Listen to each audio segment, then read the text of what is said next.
ఇప్పుడు వారు మాట్లాడేదానికి ప్రత్యక్షానికి నేను మాట్లాడతా. ఈ సమయాన్ని నా జనరల్ సమయం తీసేయండి. ఇక ఆయన ఉక్రోషం ఏందో నా ఉక్రోషం ఏందో ప్రజలు చూసిరు వాళ్ళ రాష్ట్రంలో.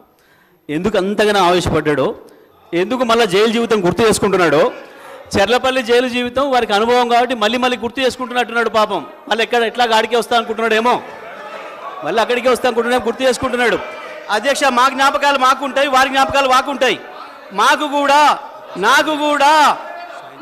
కూడా చెంచల్గూడ జైలు గుర్తుంది అధ్యక్ష.